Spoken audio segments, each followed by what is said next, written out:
Welcome to TravelMole's webcast for Southeast Asia tourism. It's an update focusing on the Mekong tourism region. It's the first of two parts.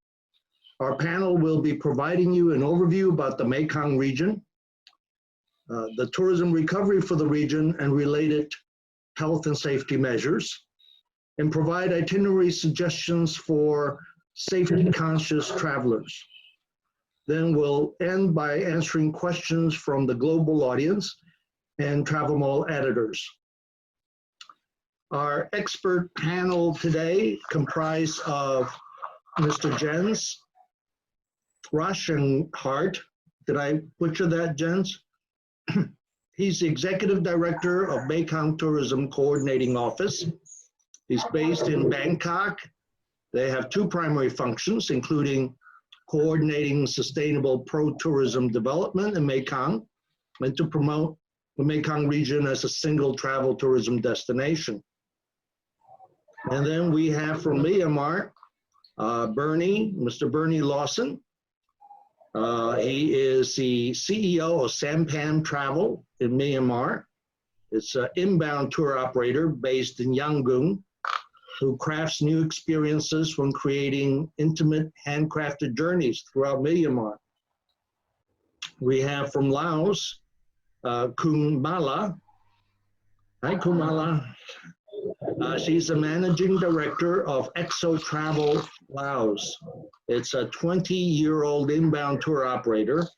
EXO Travel has travel expert teams throughout Asia, and they are pretty passionate about integrating culture and adventure for their clients. Representing Cambodia is Nick Ray. He's director of Hanuman Travel Cambodia, and Lonely Planet is a journalist, author for them. As far as Hanuman Travel, they basically, Nick and his team share their passion for Cambodia through tailored-made tours. Nick's from UK and has been there for 20 years. Vietnam, we have Bobby Nguyen, who's the CEO of Mekong Rustic. Rustic. Do you pronounce Rustic? Rustic, yeah. It's a boutique inbound tour operator for Mekong region with aims of promoting Mekong daily life, culture, and local people. In Thailand, we have Herman, Hoven, who's the CEO of Khiri Travel, award-winning inbound tour operators with offices throughout Southeast Asia. They are a very innovative and sustainable tourism operator. The sustainability part's in their DNA. China, we have Brian Linden, who's the owner of the Linden Center in Dali, Yunnan Province, China. It's an award-winning boutique hotel located in the foothills of the Himalayas. It's a protected heritage site, which has been restored from its former dynastic elegance. My name is Charles Kao. I'm the publisher of TravelMole Media based in Los Angeles, but have been locked down here in rural France for the last few months. We're going to get started here with Jens, who's going to provide us an overview of the Mekong region and give us a little background. Jens, please take it over. Thank you, Charlie. So I work for the Mekong Tourism Coordinating Office, which is a regional tourism collaboration between the 6 member governments of the Greater Mekong sub-region, Cambodia, Laos, Myanmar, Thailand, Vietnam, and China. With China, it's the provinces in southwest China of Yunnan and Guangxi. So we, on one hand, are basically owned by the 6 tourism ministries, and our mandate is to drive, responsible tourism development, promote the region as a single tourism destination, build capacity, and work with the public and the private sector. With that, we have developed various initiatives over the last 5 to 6 years. Um, um, and all of these initiatives are, collaborative initiatives with the public and the private sector. In order to execute that, we created a public-private sector framework to partner, with various organizations, which is Destination Mekong. And various of these initiatives, are our social media or social commerce campaign, Mekong Moments, and our Mekong Mini Movie Festival. We also have created a startup accelerator program, in collaboration with the Asian Development Bank called MIST, Mekong Innovative Startups in Tourism.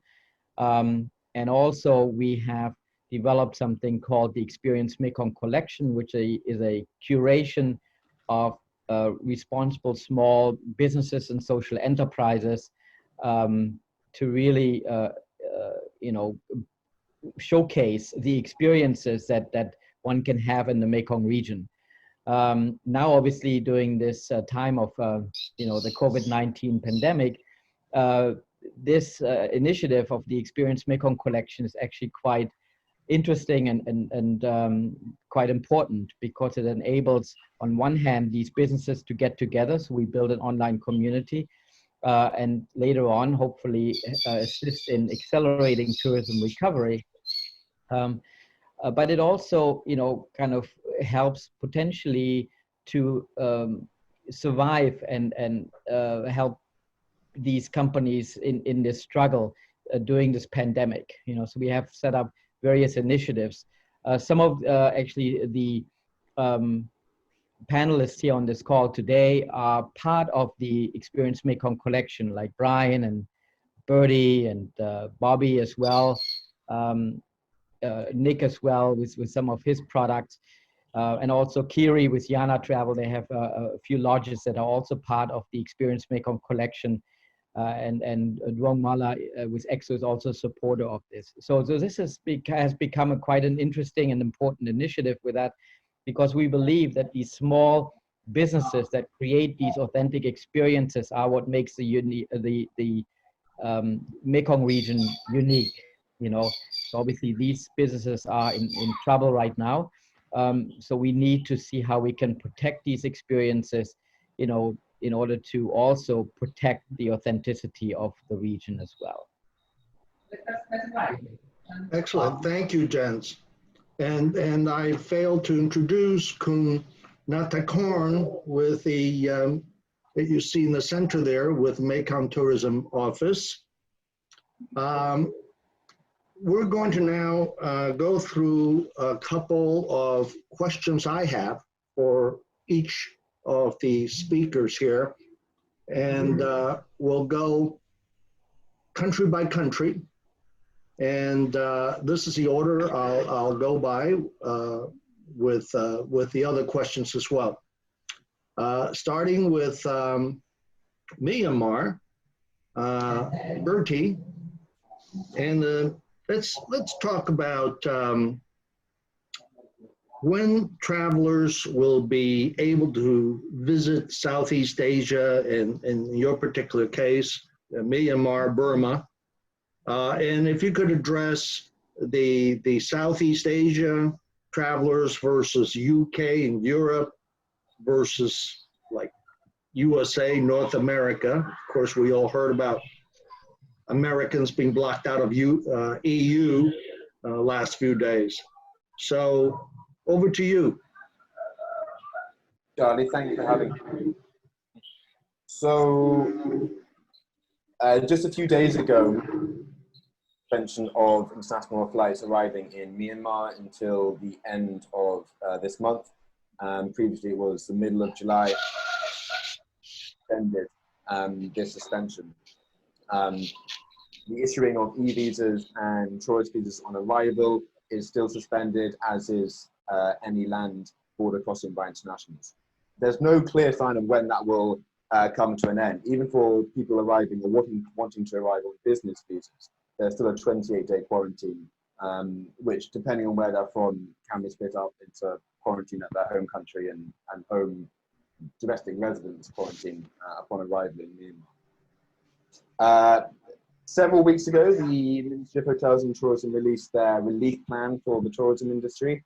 Now, the third part of that plan is entitled Relaunch, and that is set to begin from August to January next year. And it's only in that third stage that the industry starts, or the ministry starts looking towards international visitors coming back to Myanmar. And even the first part of that relaunch plan is based around PR and marketing. There's no clear signal as to whether they're going to be letting in foreigners at the start of August or not. They have spoken a lot about Mekong tourism bubbles and Myanmar, Vietnam bubbles. I think that's potentially a lot of hopeful thinking right now. I don't think there's any official plans in place for either of those bubbles, but certainly for sure, we're going to see ASEAN travelers let in first. So I'd imagine, because the Myanmar tourism high season begins September, October, I imagine by that point, we're going to see the arrival of internationals from ASEAN and probably China, South Korea, and Japan as well without quarantine. I think if that goes smoothly towards the winter, towards Christmas, we may see arrivals without quarantine from EU, UK, US, and Australia, is my guess. Cool, thank you. Moving on to Laos with Duangmala. If you could give us an update there. Yeah, my name is Duangmala. Maybe it's not easy for you to pronounce, but you can call Mala. It's okay. So for Laos, I think the country is for the connectivity is still a destination extension from someone, because we don't have direct flights. So it means Laos will not take the decision to open the country without the country like Thailand or Vietnam, or the mainland that the flight will arrive first. So at the moment we don't have any. The government don't take any decision yet. Even the country is not really exposed by COVID-19, because luckily until now we don't have any case date from this pandemic. So yeah, but we for the tourism industry, we just think about how to survive and how to keep our activity continue. So of course, the domestic market is the first thing you have to think about, and then why not about the neighboring country? Because Laos have a border with 4 countries around us. So yeah, they have some possibility. Thank you. Nick, what's happening in Cambodia? Oops. Yeah, Cambodia's been, yeah, you can hear me. Cambodia's been a mixed story, really. It's been, like Laos, very good news on the case front, and the impact on health has been very minimal, only 141 cases and 0 deaths. And a very positive early story with the Prime Minister welcoming the MV Westerdam boat that nobody else would take, so, which came into Cambodia in February. So we had this kind of small country, big heart story. Unfortunately, it's sort of got a bit more negative in recent times, because there's been a bit of a PR own goal with this $3,000 deposit, which many of you will have heard about. It's actually a bit misleading, because it's actually only applied to residents and people living here, because actually at the moment there are no tourist visas being issued like most other countries. It's effectively closed for tourism in the short term. Flights are still operating. We've got Korean Air, Asiana, China Eastern, China Airlines, Eva Air coming in and out, but obviously not a lot of take up with those kind of deposits in place.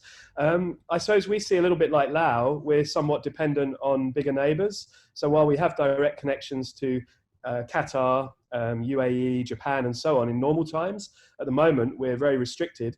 So we're really looking to see the first moves from bigger neighbors like Thailand and Vietnam. And I can sort of imagine them beginning to make moves perhaps in August and September.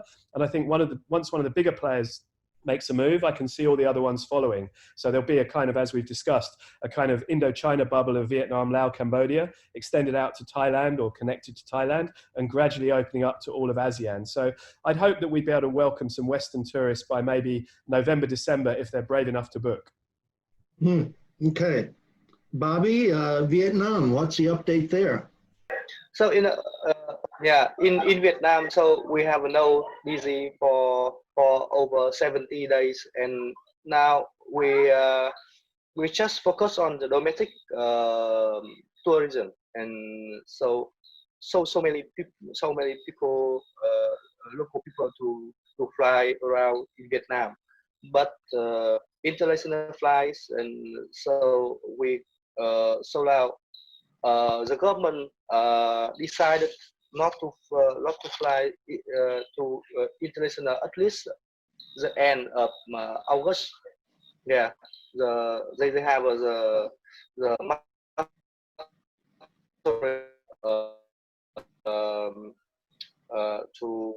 to show some Vietnam Airlines, Vietjet, and Bamboo Airlines. So they don't fly to they don't allow to fly to overseas, but they just have one flight for exchange expert from China, from Korean, from Japan to Vietnam. One flight per week, and after that, so they they have stay in the hotel for 14 days, and after that, so they check the disease, and after that, so they can go to the factory to work. But I think that now we're ready to accept the international traveler, and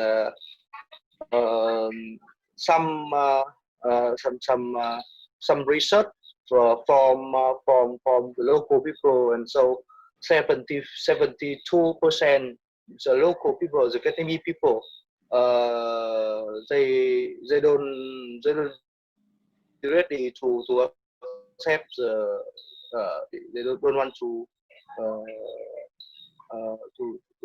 become the second time for I see. damage for the yeah. So it's going to be a while and now before, so it's going to be a while before Westerners will be, it will be a little while before Westerners will be welcome back without quarantine. yeah. Okay. This year? I expect I expect the next year, but this year, so they don't expect to accept the foreigner. Yeah. Okay, Yeah. great. Because Thank you. Thank you, Bobby. Yeah.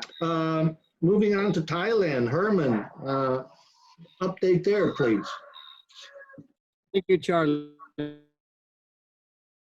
Yeah, by and large, I agree with a lot of what the others already have said. It's really impossible to predict at this stage when Thailand and our other countries will open up. Currently, there are daily updates in the media about possible opening of the countries in the Mekong region, but it really remains to be seen what governments finally actually decide to do. The positive note, however, is that over the last 2-3 weeks, we've seen more and more news about openings, and the dates that are being mentioned and seem to be moved forward rather than postponed, like was maybe the case a month ago or 2 months ago. As for Thailand specifically, we're seeing a return of domestic travel in Thailand already, which is great. After almost 4 months in Bangkok, I'm currently traveling. I'm on an island in southern Thailand. Maybe that explains the poor connection. But yeah, for expats and Thai nationals, it's really a great time to travel here. See some of the amazing sights this country has to offer without the usual amounts of visitors. It's also great to see that a lot of hotels and attractions are actually confidence in potential travelers that it's a safe destination to travel again to. And it is. Thailand has had over 30 days of no local new cases, so that's great. After domestic travel, I think it'll be regional travel that opens up first without restrictions, as the others have mentioned, possibly with some sort of Southeast Asian travel bubble. But which countries exactly will be in that bubble and what that bubble will look like and when this will happen is very unclear. I'm an optimist, though. I think we're going to learn a lot more about that in July, and we may see the return of regional travelers as early as August. As I said, I want to be optimistic here. Europeans, they may still face restrictions for a little while longer, but I would expect, because it's been developing quite quickly over the last few weeks, and if we keep that, if that momentum keeps going, I think by the end of Q3 or in Q4, we could see European travelers return to Thailand and the other Mekong countries. And yeah, I really like to think that it's this year rather than next year. Americans, that's a different story, though. Over the last few days, the cases are going up faster than ever before, and not going down. So I'm a little bit less optimistic on the American market, but all the more optimistic for Europeans and regional travel. Herman, do you mean you're pessimistic about Americans because the governments may, like the EU, not allow Americans to visit some of the Mekong countries if their COVID instances are as high as they are now? Yeah, absolutely. I think the local government of Thailand and the other governments here base their decisions on which they think, how safe countries are by the amount of cases that they have, the amount of new cases, which pretty much in each of the European countries we see going down, but not so much in the US yet. No, unfortunately. Thank you so much, Herman. And last but not least, Brian, what's happening in southern China? You were telling me earlier your business is doing quite well, 30% down, but that sounds like heaven. Well, one nice thing about China, obviously the population is very large, and I think that what we're seeing right now is really the domestic market really wanting to get out of the big cities. And we've been doing fairly well. We don't have any newly arrived foreign business. Our business usually is 50% foreign, 50% Chinese. What we're finding now that any of the foreigners who are coming here, our foreign clients, will be those who have been in Shanghai, Beijing, Chengdu throughout the crisis and have not left. I don't know how the other countries are handling it here, but we have almost like a domestic URL code that we have to scan. And we then are able to travel around, and wherever we go into a restaurant, we go onto a train, we have to present that. That has allowed us to be able to travel with very little problems within China. I'm traveling quite regularly now, and I find it to be very, very convenient. So I'm not optimistic about the foreign traveler coming in here. Since March 28th, we have not allowed foreigners to come in.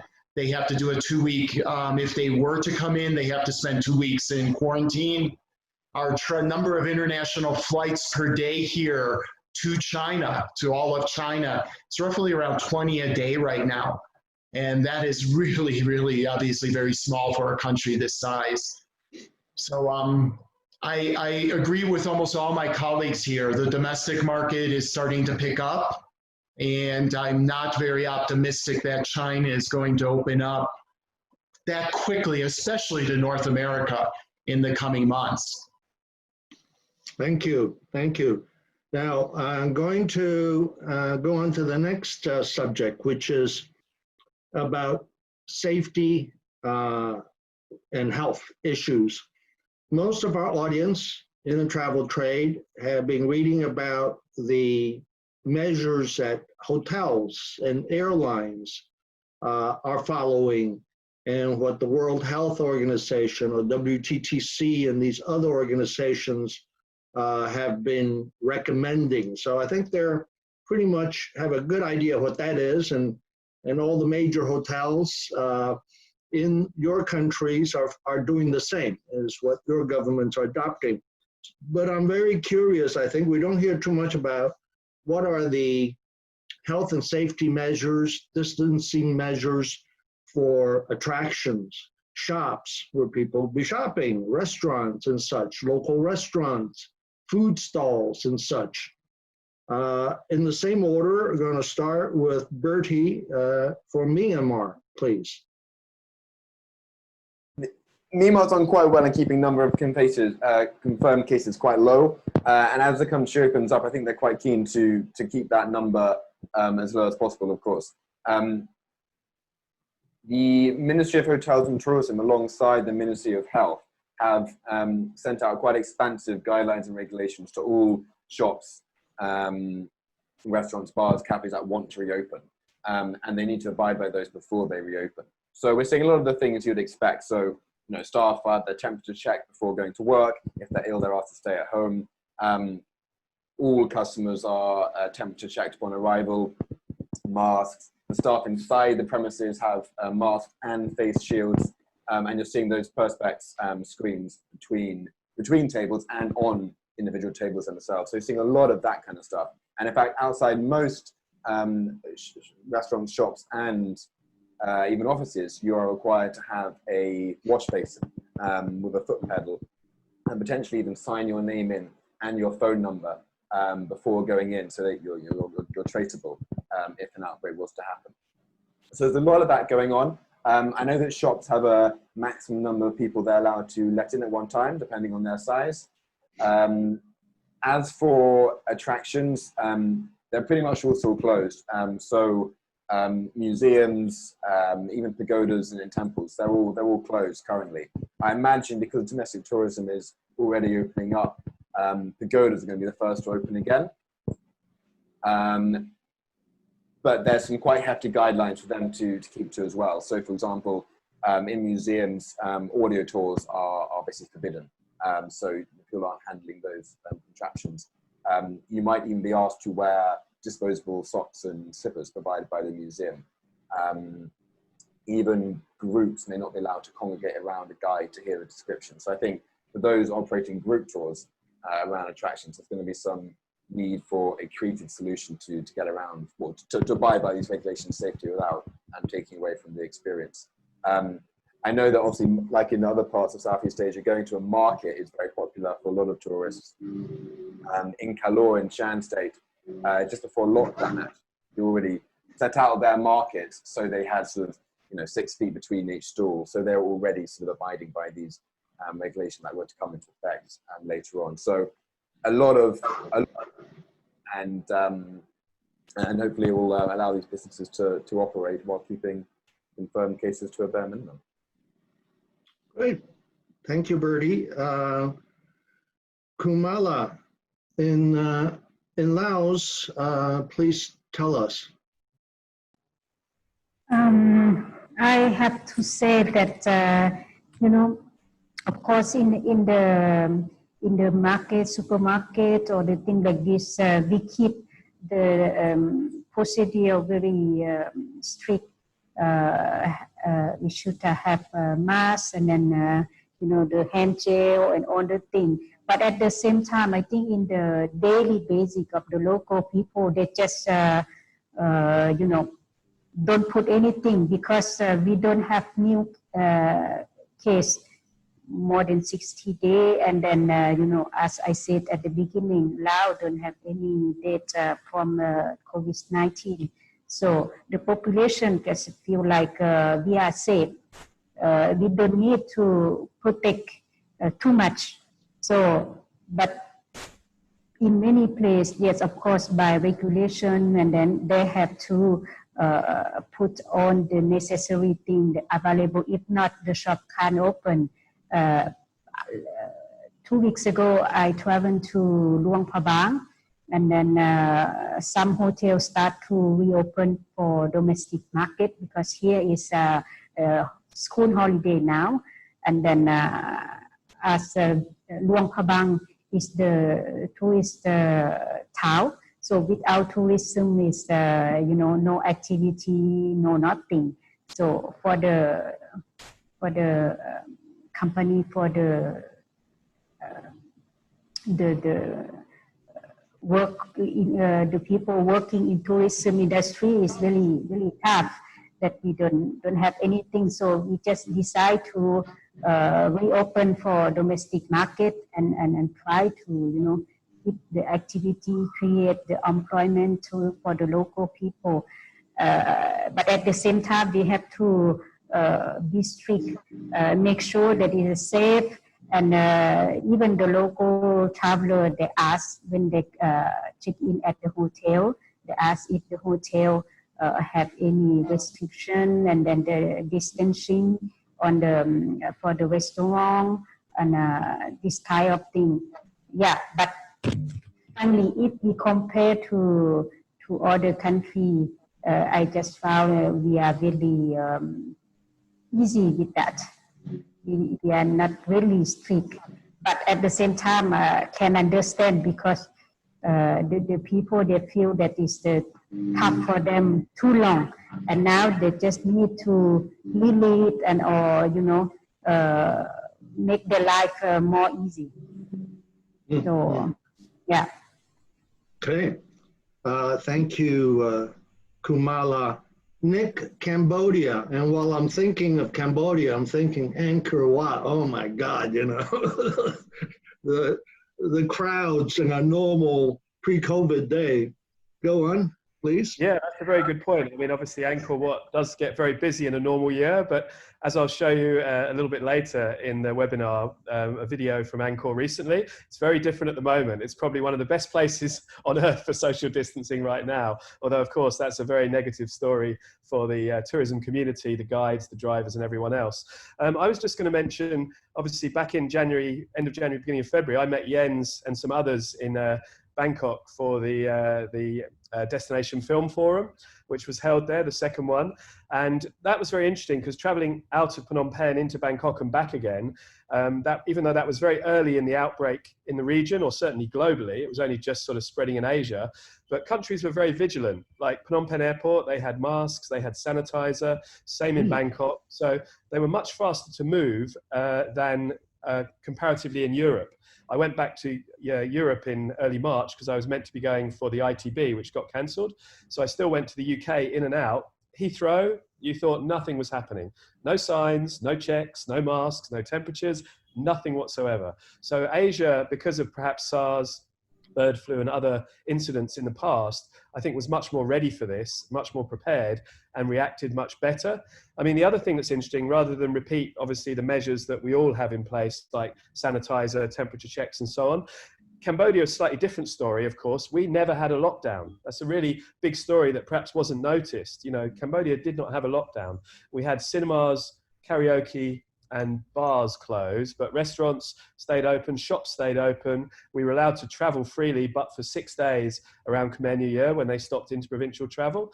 But actually, believe it or not, Cambodia was quite a good place to be during coronavirus until now, because we had that freedom of movement. The other thing I'd say, of course, is that without being too glib, and maybe this is controversial, but I would still say, compared to coronavirus, the mosquito and what the mosquito carries is far more dangerous to us in most of these countries than coronavirus has proved. And that's borne out by statistics. The number of cases we've had in Cambodia, Laos, Myanmar, Thailand, very, very low. You look at the number of cases of malaria and dengue fever, much more severe. So all these talk about, let's be worried about how to protect people from coronavirus. I'd also think, we've got to still think about the mosquitoes and how to protect our clients from dengue fever, malaria, and other tropical ailments that we live with all the time. Hey, good point. Thank you for that. Vietnam, Bob. Now Vietnam is safe, and so life is normal, and so every service is open normally, like karaoke and restaurant, hotel. But just for the domestic travelers, and we just wearing the mask only to go to the airport and in the airplane, and Lost your audio there, Bobby. So I'm going to move on to Herman. We can come back to Bobby for that, for Thailand, please. Yeah, also in Thailand, all the usual measures such as mask, sanitizer, and obviously physical distancing are in place. What's worth mentioning, I think, is what we've done in Thailand is we've collaborated with a group of DMCs to come up with a set of hygiene and sanitation standards. It's called the Thailand Hygiene Plus Initiative. This was really to create safe and healthy environment for travelers and get that message out to potential travelers. The initiative will implement disease prevention measures to ensure that travelers have that enjoyable experience. And this way, really, we hope to see that travelers will have a greater confidence in Thailand as a safe and healthy travel destination. So we've come up with a checklist of operational standards that we've developed and agreed to. So these will be implemented by all these operators, by all these DMCs who have signed up for this. And these standards cover a large variety of areas, such as our own offices, our staff, our ground teams, when it comes to meals and restaurants, vehicles and transportations, but even down to sports equipment and facilities that are being used on our tours, in our itineraries. So I'd be happy to share that with all of you. From my personal experience, I can see that in Thailand at the attractions, they're doing it really well and currently very, very strict. And I guess it's kind of easy when there are not so many visitors. From my own experience, I can tell I was in Grand Palace last week, which, you know, on a normal day sees, I don't know how many thousands of visitors, but now there were maybe 30 or 40 people when I was there. But they were very strict about the mask. They were very strict about distancing. They were very strict about, you know, not coming too close to other people when you're taking pictures. So, yeah, there's a number of things in place. For me, the question will be, you know, when tourists really return to our countries, will it be possible to enforce all these measures, or will we go back to the way things were prior to COVID pretty quickly? Thank you, Herman. Bobby, did you have something? Let's come back to you in case you have something to add. Yeah. Anything else to add? So everything's normal. People going to restaurants, shops, karaoke, as you said.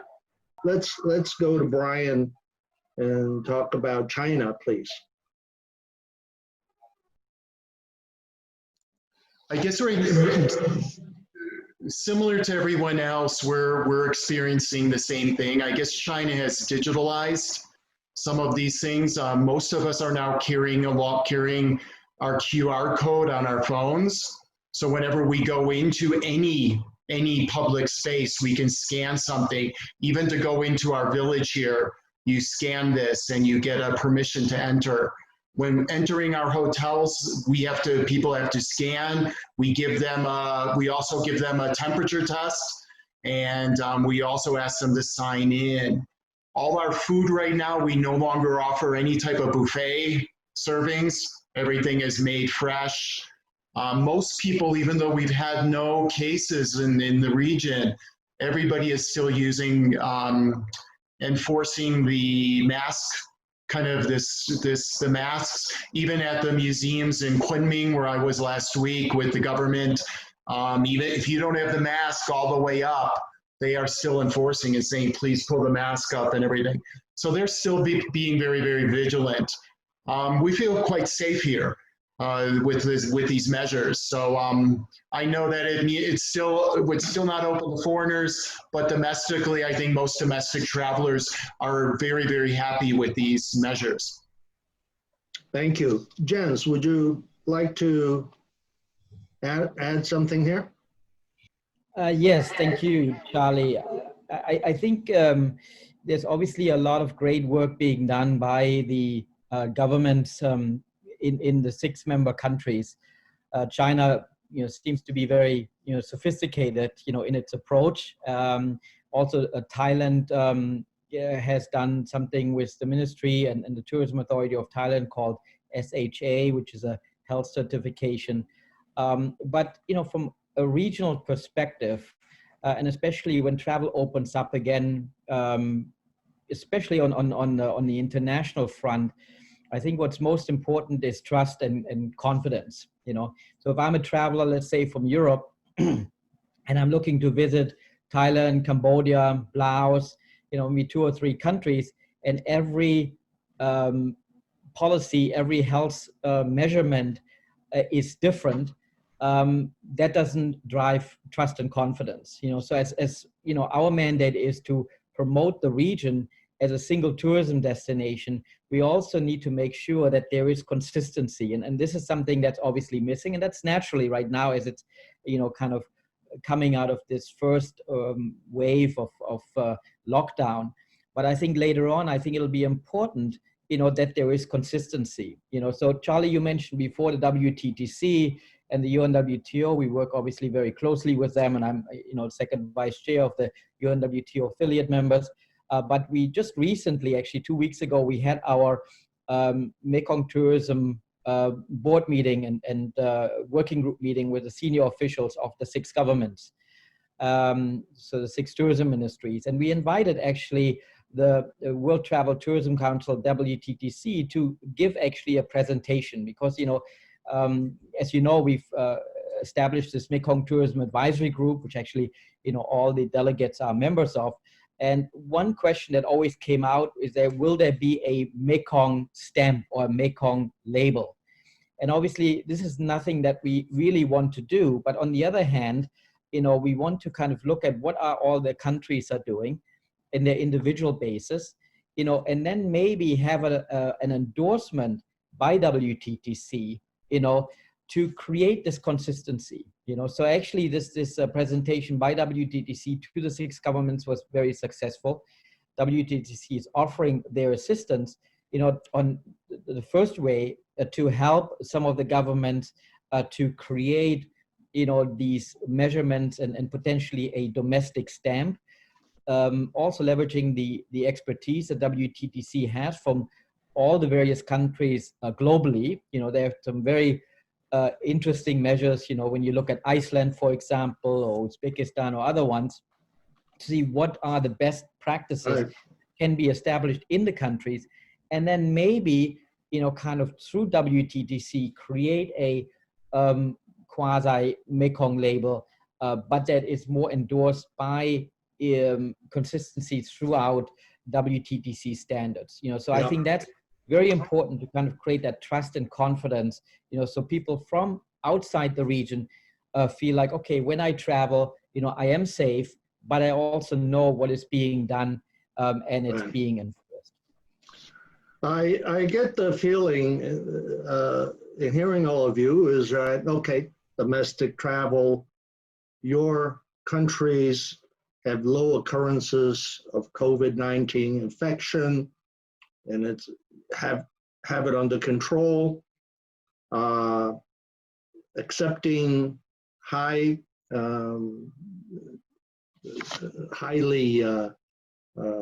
virus populations will be a bit further away, especially from the Western world. So later this year, maybe next year. And all depends, obviously, on unknowns, what's going to happen later this year with the virus.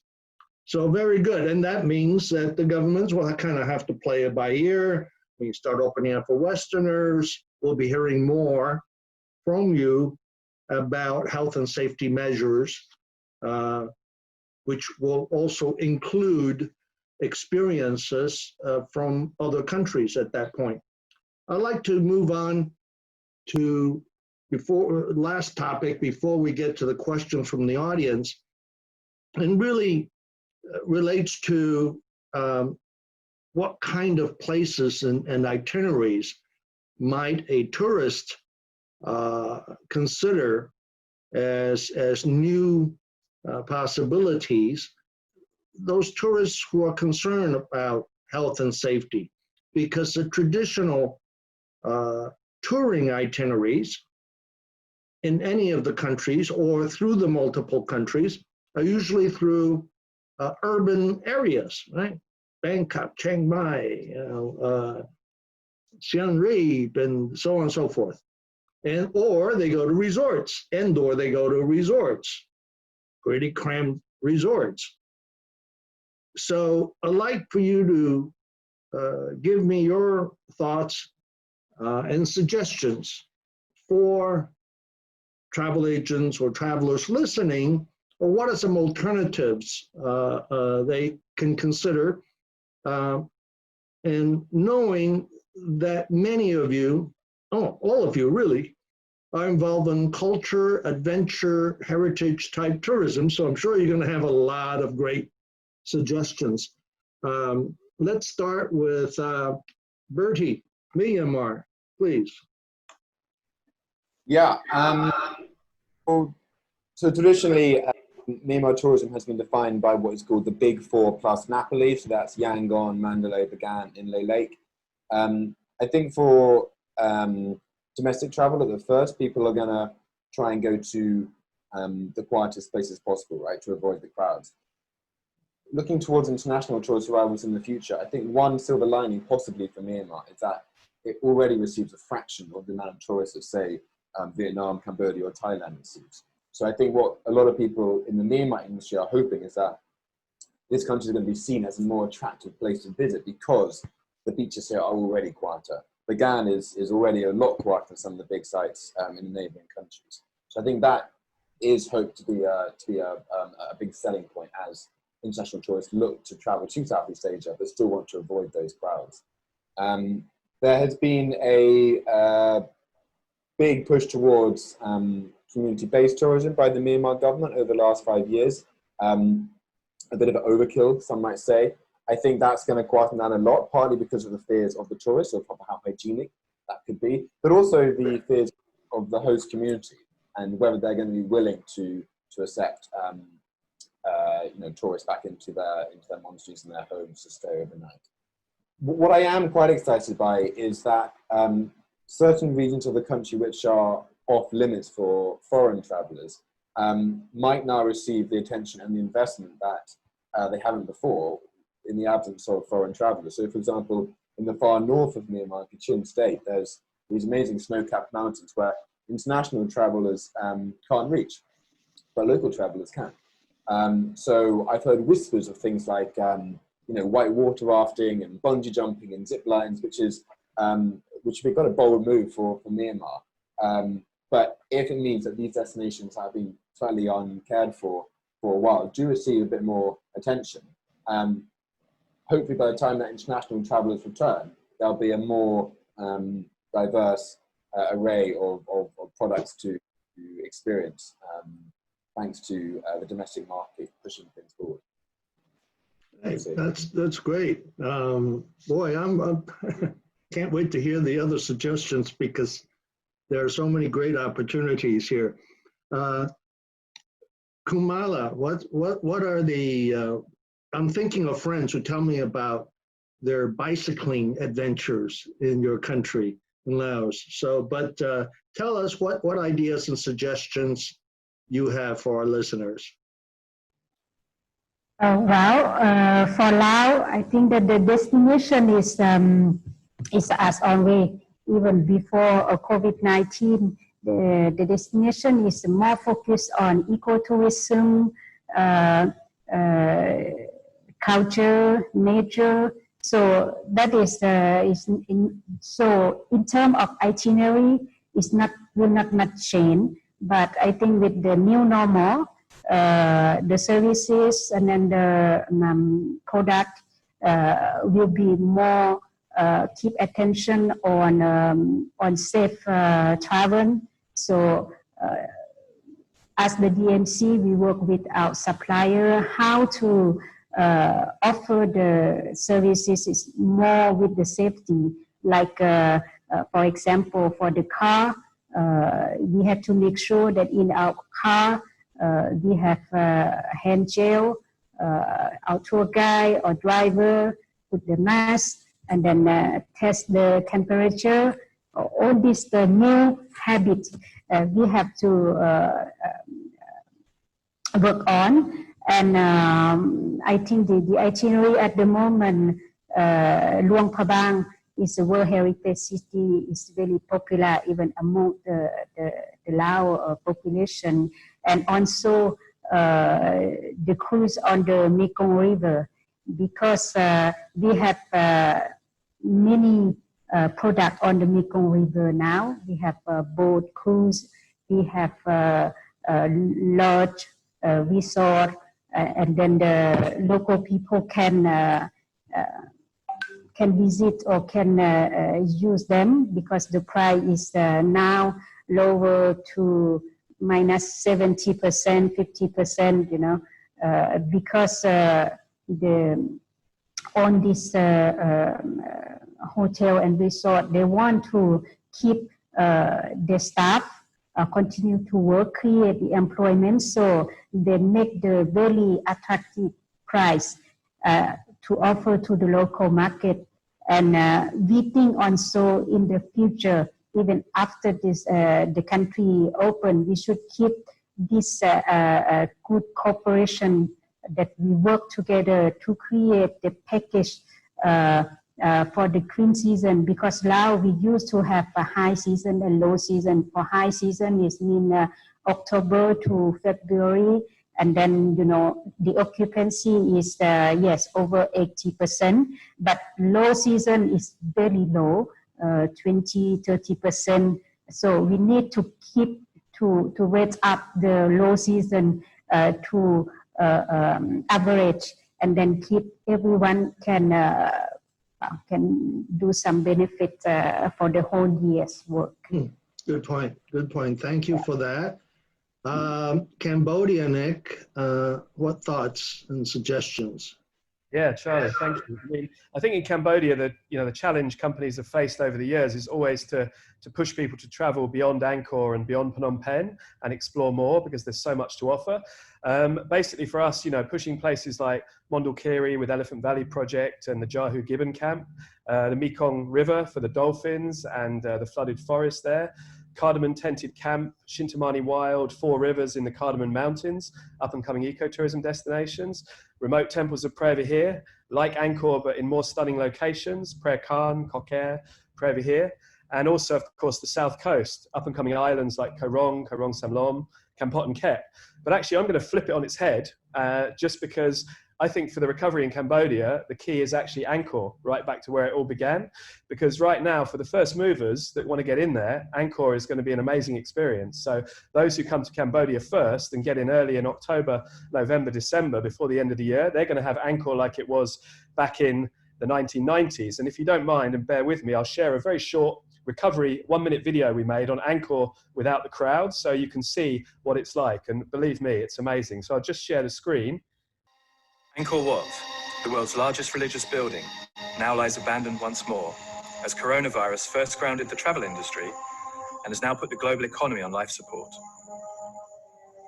Exploring alone should have been the experience of a lifetime, but it was immensely sad, as it spells suffering for Siem Reap and thousands of Cambodians working in the hospitality sector, the lifeblood of the economy.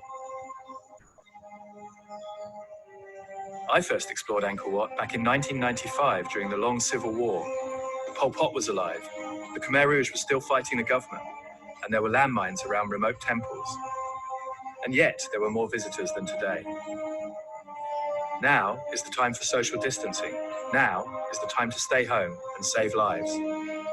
However, the time will come to travel once more, and countries like Cambodia will need intensive care to get back on their feet. If you've enjoyed the warm smiles and generous hospitality of the Cambodian people, then please share your memories with families and friends when the time is right to travel again. The temples of Angkor have stood for 1,000 years, and the local villagers are the direct descendants of the god kings of old. For now, their world stands still, their income has dried up, and there is no state support system to catch their fall. Remember Angkor, remember Cambodia, and remember the Khmers you once met in this small country with a big heart. They'll be waiting with open arms. So yeah, there you go. That's why you want to get to Angkor early. It's pretty amazing at the moment. And I'm sure it's the same for Bagan, for Hoi An, for many other destinations. So I think the first movers are going to get a great advantage if they're confident enough and willing to make the gamble on a trip before the end of the year. Yeah. Okay. So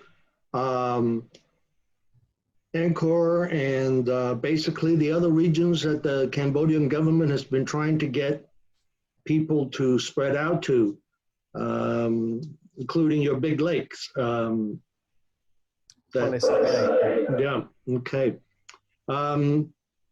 Vietnam, lots of territory to explore. Bobby, talk. Now in Vietnam, so we have some meeting the DMC in Vietnam, and so they agree that we have change the itinerary, like we choose some restaurant, hotels for safety, because safety that means the Ministry of Health and the Ministry of Tourism, so they can combine to certify the hotel and restaurant and transportation for the traveler, and so we can make the itinerary for like that, and then so so now so just we have some custom in the weekend, because the domestic traveler they just have time for the weekend, but we have some other for the health, like yoga, like tai chi for the older traveler, and so we have a more domestic customer in the whole weeks, and so now in Vietnam, so we can cooperate to discount the tour, the airfare for the local traveler, and attract them to use service every day on the week. And now so we some part of the hotel and restaurant in some destination like Hoi An, Ha Long Bay, so they have a more domestic traveler in every day in the week. Yeah. Okay. Herman, Thailand, please. Thank you, Charlie. To be very honest, I don't expect a huge shift in our itineraries for European or American travelers immediately. Khiri travel has always been about traveling in smaller groups and tailor-made, meaningful travel itineraries for individual travelers to the highlights of Thailand, but also to the more remote locations already. Also, I'd like to believe that, you know, travelers who travel between continents, being confined in an airplane with 300 others for 12 hours, they won't worry so much about social distancing as we might think right now. That being said, though, you know, it would be a welcome shift to see travelers who wish to spend less time in confined spaces with many fellow travelers and more outdoors, more exploring, more time meeting the locals. We would very much welcome an interest in more overland travel rather than having 2 or 3 domestic flights in one itinerary of 2 weeks.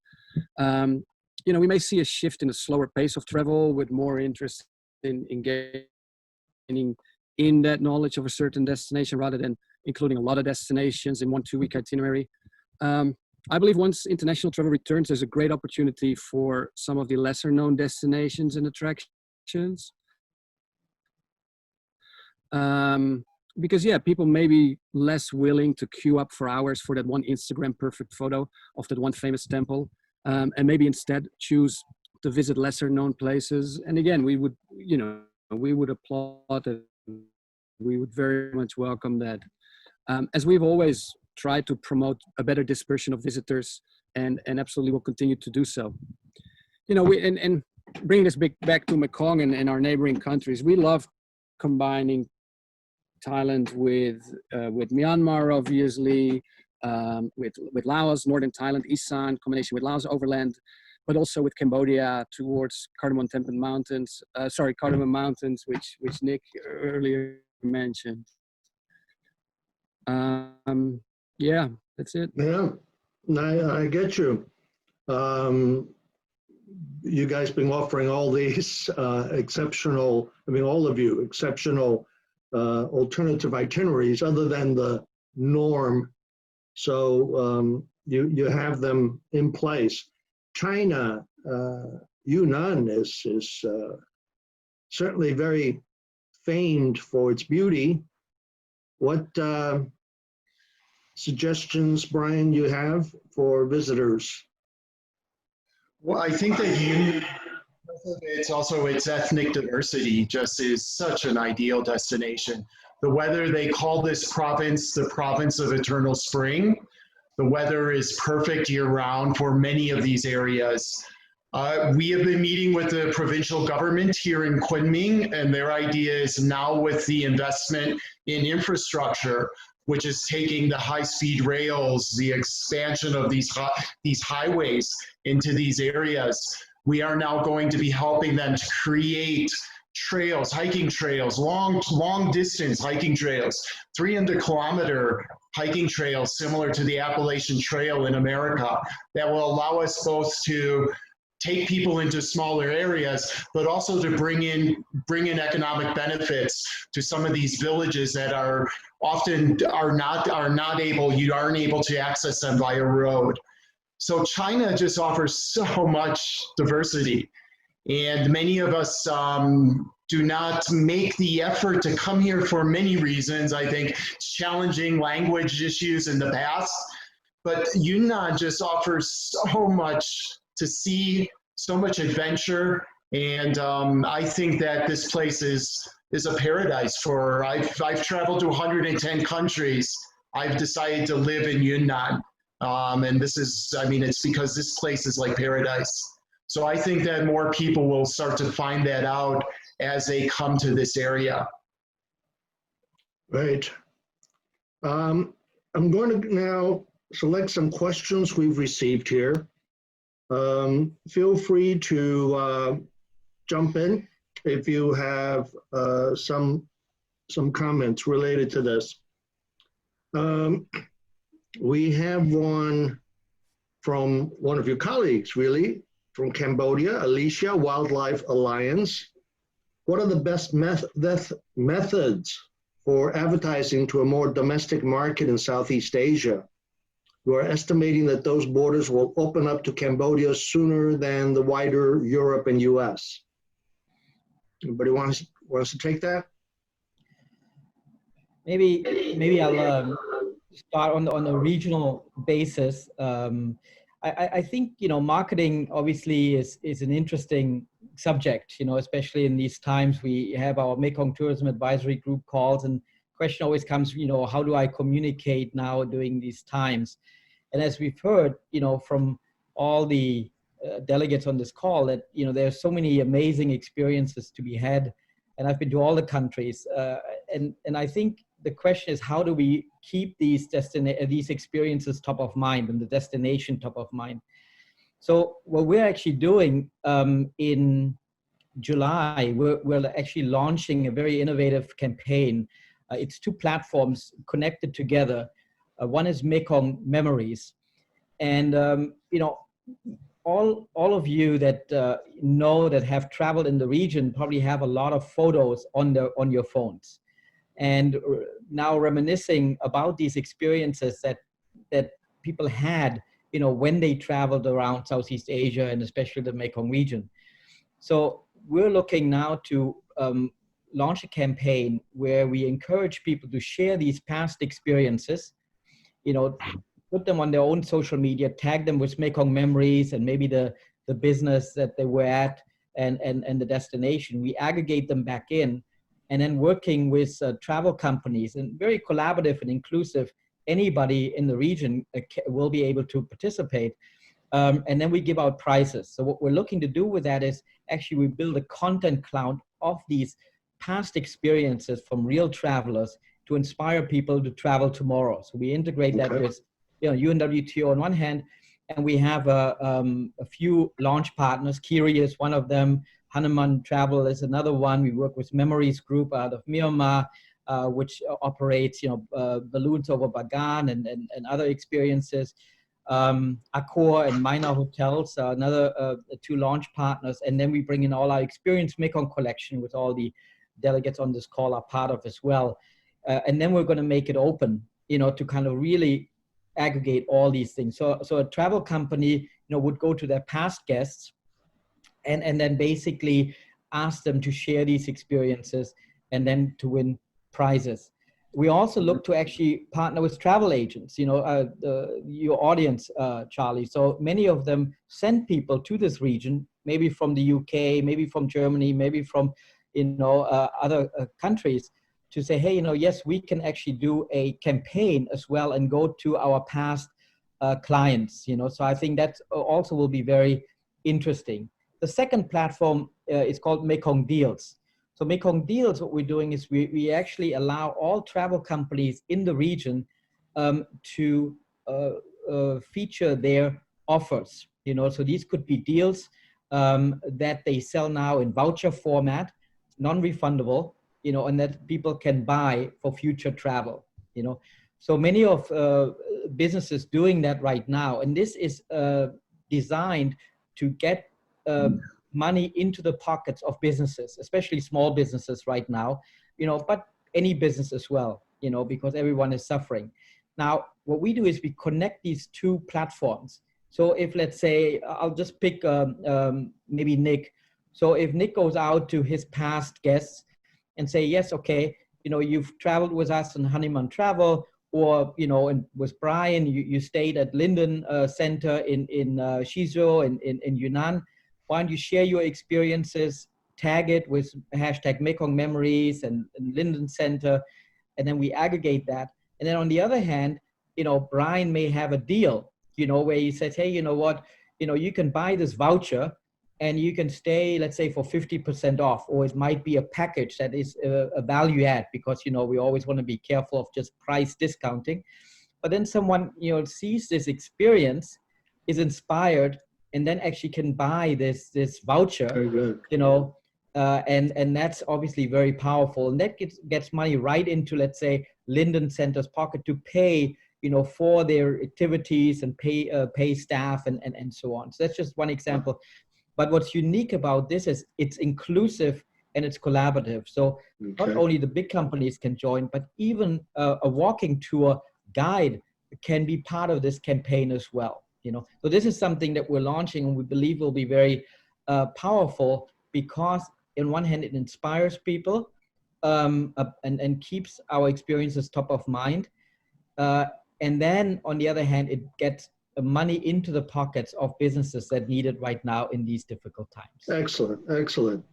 Next we have a travel agent in UK, Tanuja. She needs some advice here about a client. Mekong River Cruise. I have a client due to sail on the Mekong in November.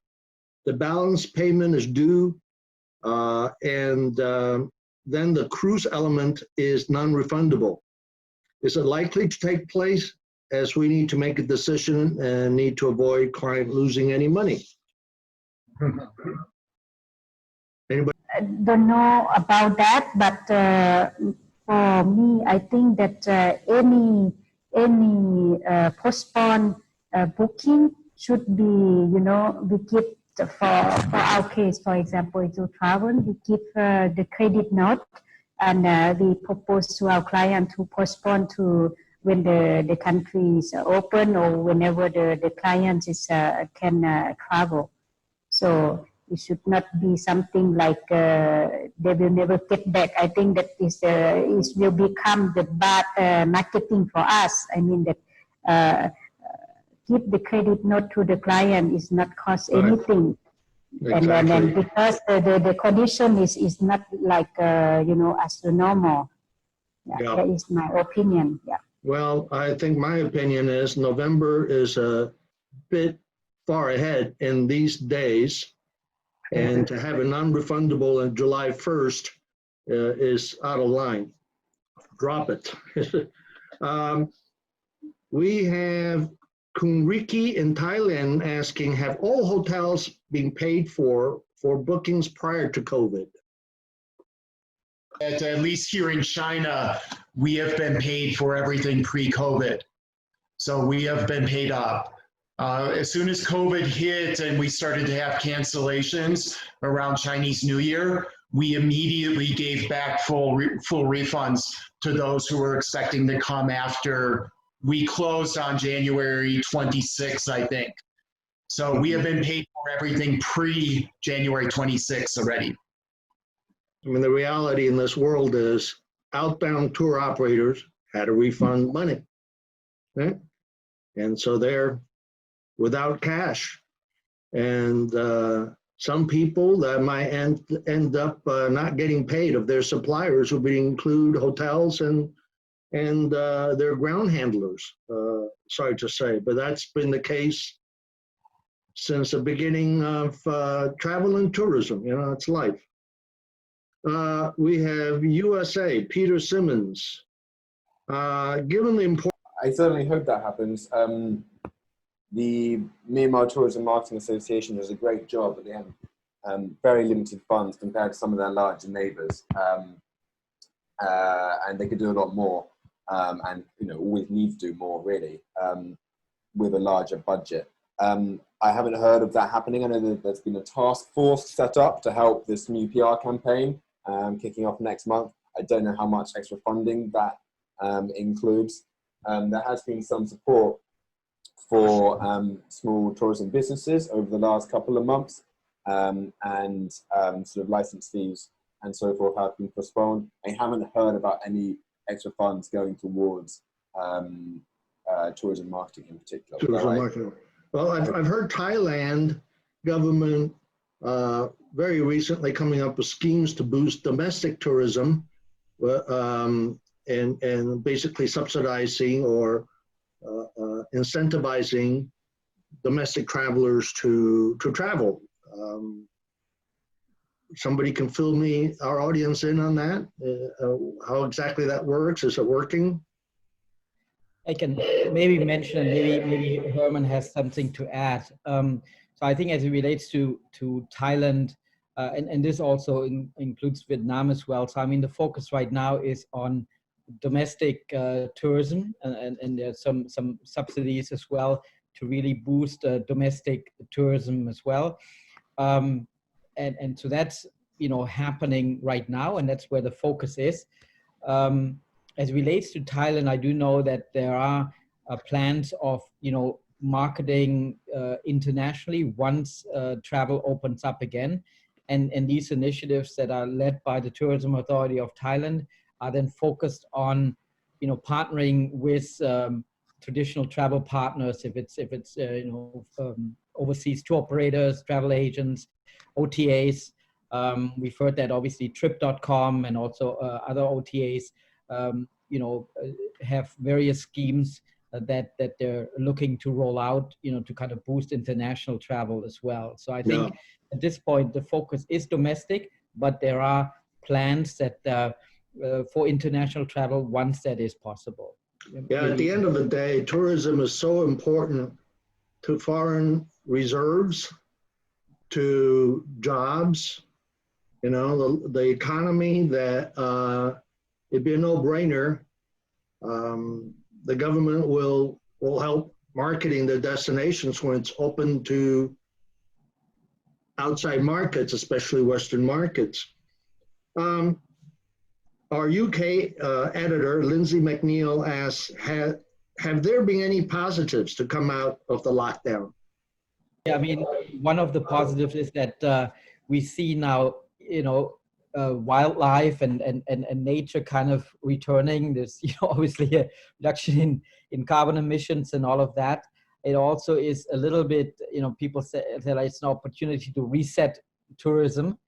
We obviously, I think some people mention it, we don't know how quickly things go back to pre-COVID times, but I think right now it's a great opportunity to step back and look at how can we make tourism better, for a better tomorrow. So I think that's a good thing. Sometimes that is just not possible when things, go the normal way. So I think that's, one thing that came out of COVID-19. Well, we've run out of time. I wish to thank all of you. Learned a lot. And like the rest of the world, we're waiting for tourism to return, and that all the livelihoods that's been suffering from the result of COVID will get their lives back, will get their economies back, and glad to hear the effort to Mekong tourism, to promote tourism and get some of those tourism monies rolling again. Thank you very much. Best of luck to all of you. Best wishes. Bye-bye for now. Charlie, bye-bye. Thank you, Charlie. Thank you, Jens. Bye-bye. Thank you. Oh, thank you. Bye-bye. Bye-bye. Bye. Thanks, everyone. Bye-bye. Thanks, bye.